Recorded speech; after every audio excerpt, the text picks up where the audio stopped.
I really do appreciate everybody being back here in person. And just to give a little bit of an idea of how we look at these different events, it's in our mind, if we feel like we can contain the groups of people coming into the building, then we feel like we can do it in person. If it's something where there's a lot of movement throughout the building, then we're going to avoid that because we have no way to contact trace. So people would ask, why are we having principal's coffee in person today, but not back to school night? Back to school night would be really difficult to manage all of the movements if there was something that happened for us to be able to go back and trace out where those contacts were. So great that we can do this principal's coffee in person. We are going to be live we're going to be sending this out through the media center tomorrow. I will use the microphone because of my mask and my voice, just how it is.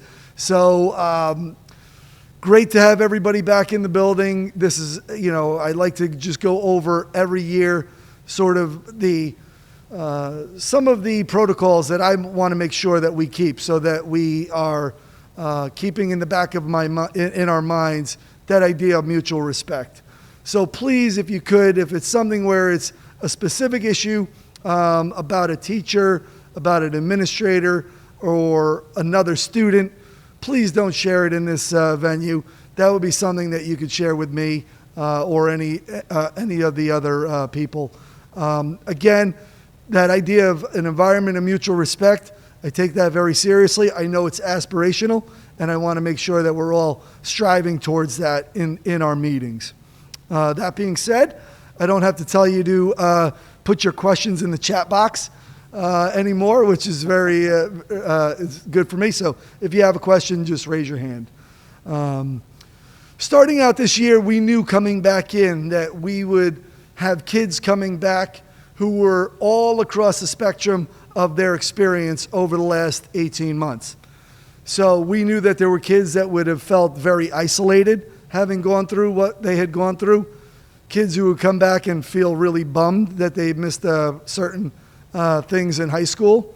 I was just talking to Mia, and our current seniors are the only class who have gone through an uninterrupted year in the building. And that's crazy to just think about that.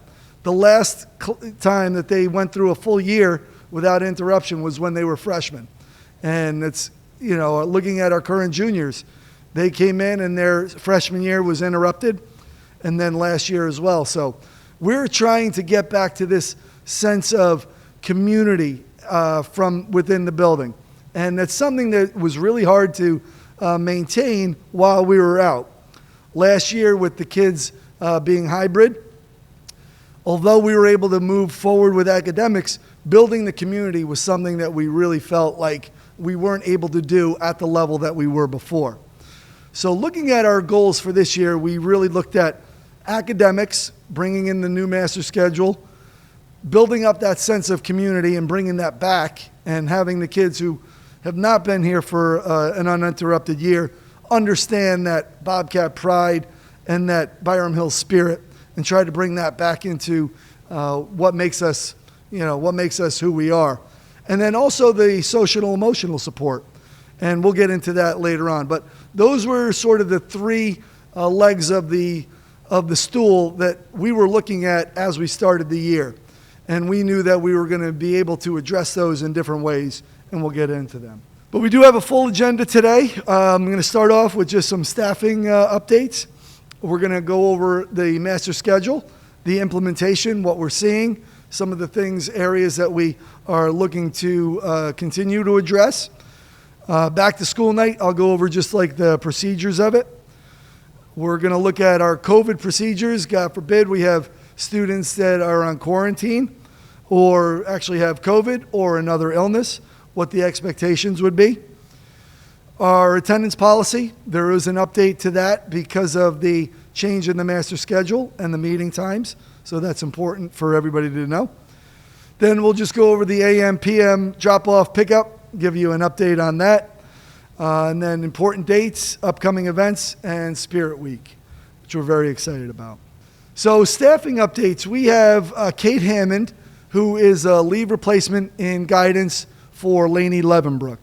And we anticipate that Lainey will be out. Congratulations to her. She had a baby boy back in the summer, Dash, and we anticipate that she'll be out through November. But Kate has been doing a great job managing her caseload in her absence.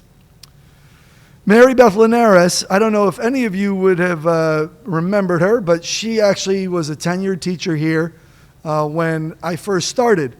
And she was the first person that I actually co-taught with as a science teacher. So she left to care for her family for 15 years and is now back with us as a probationary special education teacher. And it's great to have her back in the building. And we're back to the kinder, gentler bell. Andrew Hockler is our new band director, and he is a leave for Alan Lounsbury, who is out this year. Rania Casas was down at the middle school, and she had the language and communication program down there. That program and those students have moved up to the high school now, and Rania is with them. Maria Batiglieri is filling in for Brian Horn, who is out on a leave, and we expect him back within about 4 to 5 weeks. Zach Eklund and Danielle Montalto are aides who are working in the language and communication program. Steve Vitolo is a North Castle police officer who is our new SRO, and he replaces Janine Marie. Brian Bischoff is our Aramark, our food service provider manager, and any of the questions that you have about lunch or ordering or accounts, you can email him. And then Marty Coster is replacing Dan Carfey, who is our security manager. And we wish Dan the best. He did a great job. He was the first person in that role and created it and helped us feel much more secure in the way that we were approaching our security. So Marty Coster, we welcome him. He's had a career in law enforcement. Most recently, he retired as a lieutenant out of Ardsley. So welcome to Marty. All right, so our master schedule, obviously we are very excited that we were able to implement our master schedule. I want to thank everybody who was here, who had a hand in getting us to the place where we could implement it. So this goes back to our work with Challenge Success, our master schedule steering committee.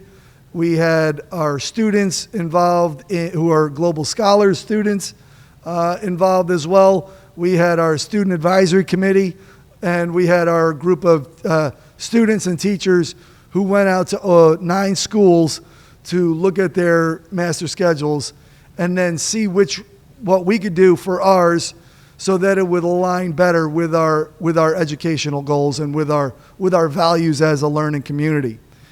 And right now, we have implemented the schedule. It is up and running, and the building is still standing. So that's the best part. So remember, some of the things that we were looking to impact with the master schedule was our students' workload, their sleep, their parent expectations, the teacher care that they felt, extracurricular activities, academic integrity, just their overall academic engagement. Those were things that when we looked at the overall student experience, we felt that those were areas that we could improve. And one of the ways that we could improve them would be from student schedule and use of time. Now, this schedule moves us more towards 21st century learning and critical thinking. In the old drop schedule, there was a sense that kids were here on a hamster wheel and they were, quote unquote, just doing school, where on an A day, they would have 8 classes, 44 minutes with 26-minute lunch, and we were a machine. We were cranking out great transcripts, but we weren't necessarily able to say that what we were cranking out was students who loved that learning, who were curious, who wanted to explore more. So we knew that we needed to update the schedule. We needed to actually value their time and see them as humans who need to take a break every once in a while and eat lunch at a normal pace and study at a rate that allowed them to go deeper into the content rather than broader. So when we came up with the idea of the master schedule, we looked at a lot of different time frames. We kept coming back to this idea of anywhere from about 55 to 70 minutes as a time frame that would really help us achieve our goals of allowing differentiation in the class and allowing different types of learning to happen. We knew that once we hit 64 minutes, there would no longer be the ability for teachers to just do direct instruction the way that I'm talking to you now. So having that idea of being able to break up the classes through a 64-minute period into various different learning models, that was really attractive to us. We also knew that that 26-minute lunch was something that we needed to just throw out and start again. So the idea of how long is long enough in a lunch period. So again, looking at the master schedule, we wanted to make sure that lunch was something that was long enough so that all of our students could actually eat, they could get any work done, they could sit with their friends. We also knew that it was important for all of them to be able to eat together and for our school to eat together. And that was a big undertaking, and we have to look at that in a normal year and then that during a COVID year. If you look at all of your seats there, wherever there's a QR code, those are spaces where kids can sit and eat here if there's a QR code. So we knew that we needed to spread everybody out throughout the building. And we're hoping that after COVID that we're going to be able to reduce the spaces. We also wanted to offer some students that needed to just let off some steam the opportunity to participate in intramurals during lunch.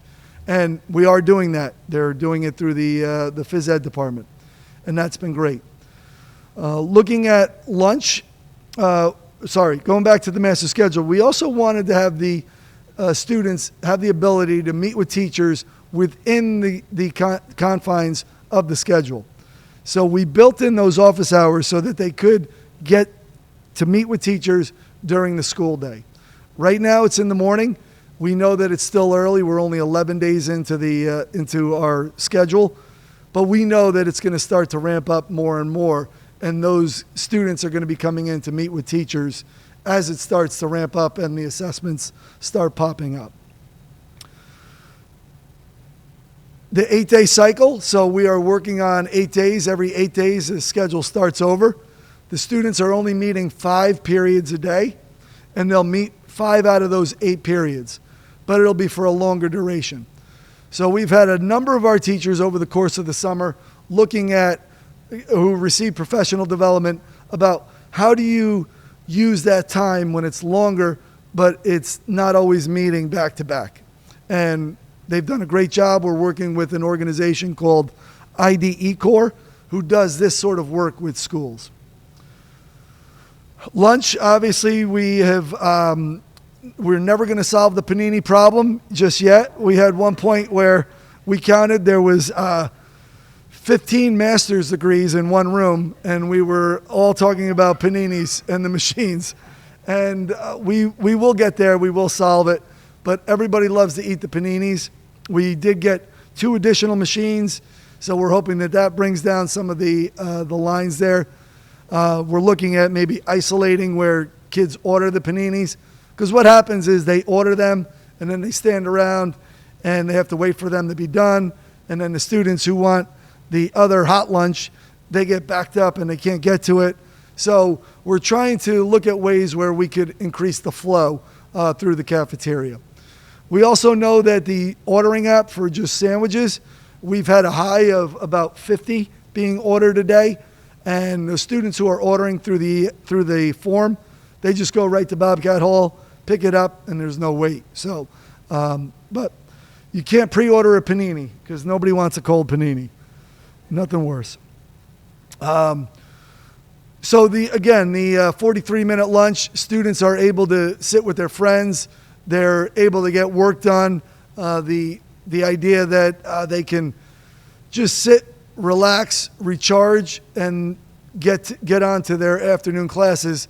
That's been really helpful to them. Again, the 64 minutes, it seems like a lot longer than the 49 minutes, but our teachers have done such great work redesigning their lessons and making it into things where they don't realize it's that much longer, and they are able to go deeper. So those 64 minutes, they can do a lot more with that time. And it's more closely aligned to the way life is. Again, homework assessments, some of our kids are reporting that they like the fact that when something is assigned, that they don't always have to have it done the next day, that they can plan it out a little bit. Now, again, we're working with teachers on what that actually looks like, whether it is something where they want to assign something for the next class or down the line, and when they are assigning assessments. So that's still in the conversation. We're going through that. I was able to meet with my student advisory committee, and we're going to continue to meet throughout the year. Master scheduling committee is made up of teachers and administrators. We're continuing to meet throughout the year. And Challenge Success Steering Committee is meeting throughout the year. And we're going to be collecting a lot of the data on our master schedule. One of the issues that just came up was we had the hard start to our morning at 8:10. First period starts at 8:10. In the beginning, we felt like we did not need a warning bell where it's just going to start and we're going to be up and running like a TV show. However, we do need that warning bell, it turns out, because kids are going to hang out with their friends until the last minute. And then we also need that on the end of lunch, because otherwise they're going to hang out with their friends to the last minute. So we are going to be adding those warning bells, and we don't feel like it's going to have much of a major impact. It'll just help kids get to class a little bit more on time. One of the big things that we were looking at last year was whether we move those office hours to the end of the day, to the beginning of the day, or do we embed it somewhere within the schedule? So right now it's in the morning, and we're hoping that it does what we want it to do. And if it doesn't, then we'll look at maybe switching it to another time. So again, students don't have to go to them until they're scheduled by their teacher. Okay, so we do have our back to school night. It's this Thursday. It's going to be at 6:30 p.m. It's going to be virtual, but live. So not like last year where you would click on and you would see a video of the course and the teacher. This year, you're actually going to go on to a Google Meet, and that teacher is going to do the presentation. So it's going to require a little bit of front-end work for parents. So I know I went to my daughter's 6th grade back-to-school night, and I was running in, trying to get to the class before it started, and I know that we're going to have parents who are rushing to get home, to get up, to get it on there. So what I'm trying to put out to everybody is that it does require a little bit of scheduling and a little bit of understanding of which links are going to be used. So each teacher for each period and each course is going to have a distinct Google Meet link. So when those links come up, you will have to go onto that link. The parents will go on that link, and then the teacher will let everybody in, and they'll do their presentation. Now, if the teacher has another course, that's going to be another separate link. Let me show you an example of it. All right, so in this example, here's a freshman student who has all of these different teachers. Now, all of these links have been set up, and I would recommend typing them in. Sometimes if you cut and paste them, weird things happen. But all of these Google Meets are ones that the teacher can then, or the parent can then go on at that time and then go through it. Just like if you were walking through our building on a regular back to school night, except this time you're walking through the internet and you're going to a virtual classroom. All right, so we felt like this would be a better way for everybody to connect with teachers without being able to do it in person. So hopefully it'll give you a little bit better sense of what's going on in the class. more so than the videos last year. And the videos take a lot of time, and I wanted to make sure that we got everything up and running as quick as we could this year. If you remember last year, we did our back to school night. It wound up moving to October. And I felt it was important to at least keep this on the schedule for at least the last one. So the reason we're having one now is because obviously everybody can attend at the same time. When we used to split it up A through M, N through Z, then the building would get too crowded. So this is a better way for us to be able to do it in the virtual world. I'm going to send a blast out with directions from Brian Melso with a little video explaining all of the steps for it. All right, so this template is going to go out, and my hope is that all the parents can fill this out beforehand, and then that way they would just need to just click on it at that time. And there's 2 minutes between each. You might want to utilize your kid's account. It might be easier. That might be something I would suggest as well. So this is going to go out on the website. In order to find your Google Meet link, right? So you would have to get your child's schedule, and then for first period, let's say they had Francine Aber. To get her link, you would just click right there, and then that would go right to the link too. So you could do that as well. All right. And if you wanted to do that before, you would put this in that template page so that you would have it all on one spot. Right. So again, you go in by the period, you find the teacher, and that'll take you to the link. Now we are also going to have a help desk for any parent that is unable to get on. So we'll have that all set and ready to go. And then that'll be maintained throughout the night. So we're hoping that it's easy enough to use, and that we're reaching our goal of giving that information out to parents so that they understand the courses. And I'm hoping to get that out today and all that information so that there's enough time to get it all up and running.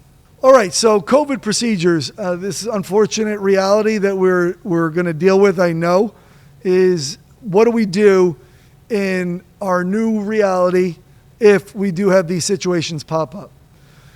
So I know last year we were basically in survival mode, and we were really very liberal about whether kids were going remote or whether they were coming in. And we wanted to make sure that we had a little bit of flexibility. There was no way that we could have put more of those restrictions on people. However, I do know that we had Byram Hills South operating in Florida last year, and that we had many students that were down there and that were remoting into class.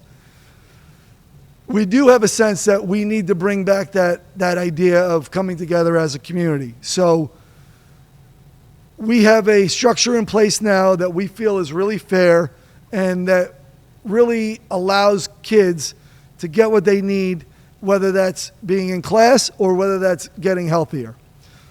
So if a student is under a quarantine order, and it's got to be an official quarantine order, not like, oh, I heard from my cousin who was with a kid who's now got COVID, so I can't go there. It's got to be an official COVID order.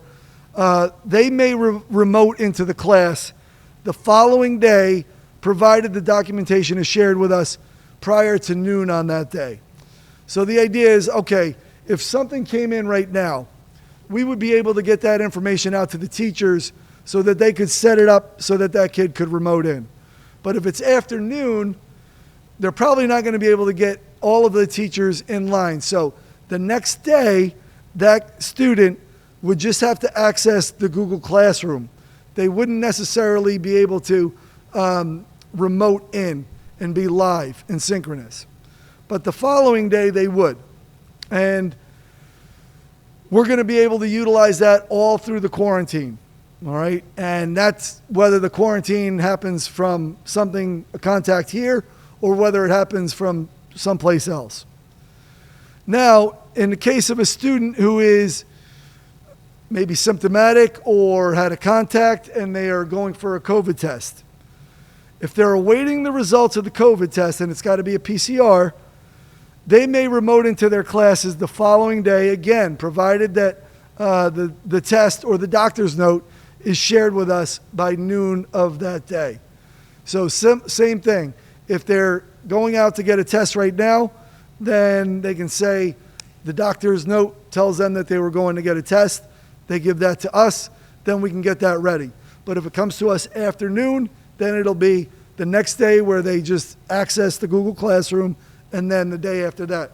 By that point, they'll probably have the test back. So, but again, trying to get us to, we want to do it so that the teachers have enough time to do it right, and we want the kids to focus on their health while they're going through this.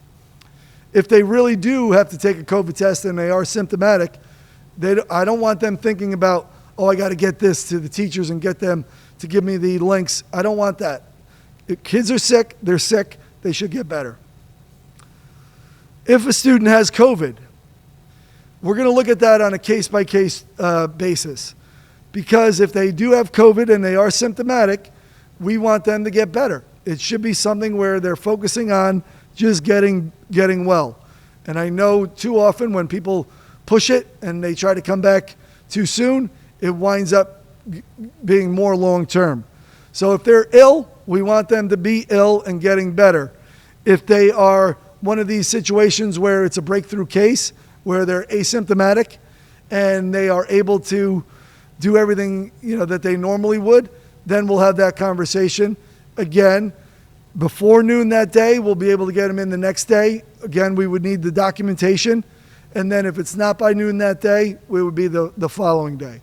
All of this is with documentation.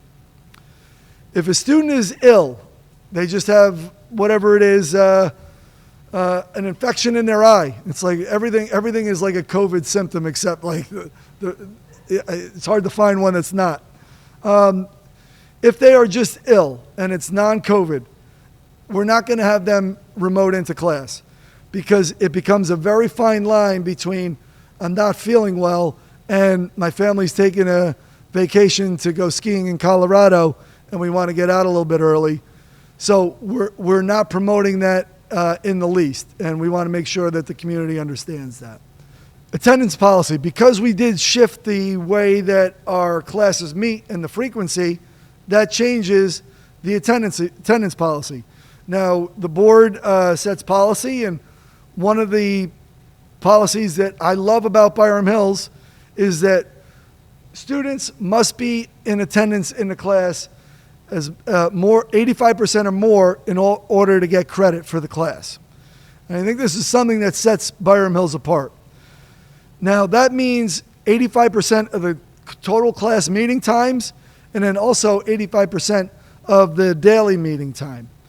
So when we changed our master schedule, that changes some of the outcomes, obviously. So 9th, 10th, and 11th graders, and this is very rare that we get kids up at that level. It's mostly if you have a senior, pay attention to the second semester and phys ed, because that's when this really pops up more times than not. So for 9th, 10th, and 11th graders, 20 absences in the full year course, and then a half credit course, a half year at the 10th absence. And that's a lot of absences to be out. So for phys ed, because it's changed slightly, they would lose credit in 9 through 11 on the 12th absence. More than enough. Seniors, on the other hand, because they do have that shortened 6 weeks when they go on internship, the length of their year changes. So at 17 absences for a full year course, they would lose credit. First semester is a little different than the second semester because they have a full first semester, but they have a shortened second semester. All right, so it gets confusing. In the first semester, again, they would lose credit at 10 absences. The second semester, they would lose credit at 8 absences and PE the full year for 10 absences. Another thing that we get into is parents sometimes think like, oh, well, they were sick, we got the doctor's note, they were out, it's legit, it's verified. Yeah, that's absolutely the case in terms of us not saying you did something wrong. But in terms of the absences, it still counts as an absence. So even those absences where you're out and it's verified, it's legitimate, it's, whatever it is that is backing it, that still counts as an absence in the overall scheme of our policy. And that's an important thing to make sure you understand. Even college visits. All right, and so with our 64 minutes, it used to be at 10 minutes, they would lose credit for the class for that day, and it would count as an absence due to tardy. Now it's 13 minutes. All right, so we're just in the AM, PM drop-off pickup, I just wanted to give an update. Last week, I think it was last week, weeks are running together now at this point, so it's good. We're back to normal. We had to reach out about, it was 2 weeks ago, about the PM pickup. It was, I understand people are a little weary about putting their kids on the bus, or they may want to pick them up. We don't see any data that would suggest, that there's an increased prevalence of that going on the bus. But I understand it, right? It's out there. We get it. So we have seen more parent pickups. And again, last year we were able to manage it because we were only at 50%, 60% at the end of the year, but that 60% was without seniors. So we were able to manage the PM pickup a little bit better in terms of volume than this year. This year we really saw that volume increase. And what was happening is it was going back out onto 22, and it was gridlocking 22. And then we would have some people that were, driving north in the southbound lane and south in the northbound lane. So the North Castle Police was concerned, as were we, and we wanted to just get it out there. We know that there's a couple of ways that we could improve that flow in the afternoon. Number one was to have more kids take the bus. Number two was to increase carpooling. And number three was to have people come a little bit later so that we could get the buses out, and then the flow would be a little bit smoother around the lot. So I do appreciate everybody that's understood the situation and is trying to work with us. What we don't really want, we're not in the point yet where North Castle Police has to shut down the roads. I don't want to get like Coleman Hill where they're shutting everything down up there. I think we can work through this, and I think naturally people are starting to get into a rhythm and a balance. And our first day, I think it took us till 3:10 till we got everybody out of here. Now we're getting it down to 2:50, 2:45. So we're moving in the right direction. Again, in the morning, what we want to see is we're doing it through the athletic circle. If you could drive, if you're coming through the circle and there's spaces ahead of you, drive as far ahead as you can before you stop to drop off. Because what that's going to do is it's going to allow everybody else, as many as 8 cars, to get around. If you stop when you first get in, then it gets really clunky. All right, so our Spirit Week is coming up. It'll be next week. We're very excited about it. This will be the first one that we've had since 2019. And we're going from September 27th through October 3rd. Again, we're going to be doing the traveling pep rally where our athletes are going to be going down to the other schools to, raise that spirit down there. We're going to have our varsity games under the lights. Again, Spirit Days here in school. These are the themes that the Grade Activity Board chose this year. Pajama Day on Monday, Hawaiian gear on Tuesday, Neon Day Wednesday. Thursday is Color Day, and again, seniors chose black, juniors red, sophomore blue, and freshmen white. Since I've been here, there's only been one time when it's been different. I think the sophomores chose white one year. Made the freshmen be blue. Pep rally, we're going to, again, have an in-school pep rally. It's going to be here, but we're going to do it on the turf. And we're going to, again, get all of our teams out there, give them the acknowledgement. We're going to have our band out there. We're going to try to get as close as we can to what we normally did in the upper gym. Again, Galeno Bobcat Run, that's going to be on the 2nd. That's a Saturday.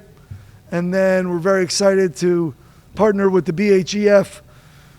They are sponsoring the movie night, which is Sunday night at Sunday night, October 3rd, and the movie is Sandlot. So we're hoping that all of our teams go and all of our students can obviously go.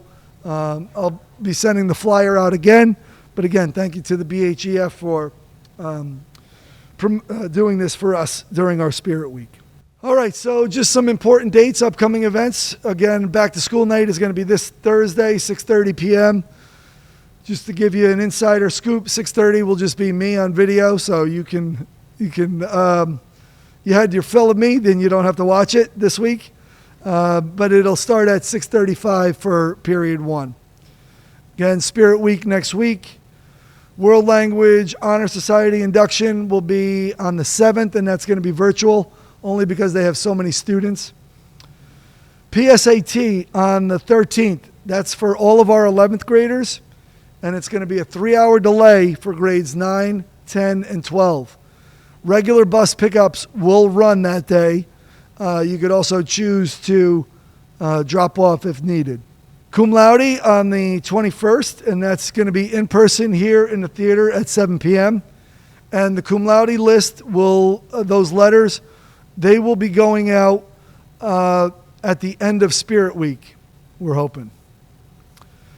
Site-based curriculum team, that's going to be here on the 25th. And then our next principal's coffee is going to be October 26th, just before Halloween at 9 a.m. We're going to be up and running. I always say October and March are the longest months in education. And once you get through those, everything else is a piece of cake. So we did have our club fair yesterday, and it was amazing. We did it outside on the patio. It was the first time that we've ever done it outside. And we had our freshmen go first period, and then we invited the whole school to go during lunch. And we normally don't invite the 10th, 11th, and 12th graders to the club fair because it would have been something that they would have already known about. But since, again, we haven't been up and running for a year and a half, we invited everybody back. And it was really interesting to hear some of the upperclassmen saying, I didn't know we had this club. Oh, I would have done this when I was a freshman. So being able to get back, you might be hearing your kids talking about all the great clubs that they want to join and be involved with. And we're just happy that we're able to offer them this year. Field trips we're doing on a case-by-case basis. If it's something where we can isolate our students, or whether it's outdoors, or whether it's something where the venue shuts down just for us, we'll be much more likely to approve those. So there are chances that your kids are going to be on buses going to these different field trips. So keep that in mind as well. All right. Well, thank you again, everybody. I'll stick around if you have any questions. It's great to see you, and go Bobcats.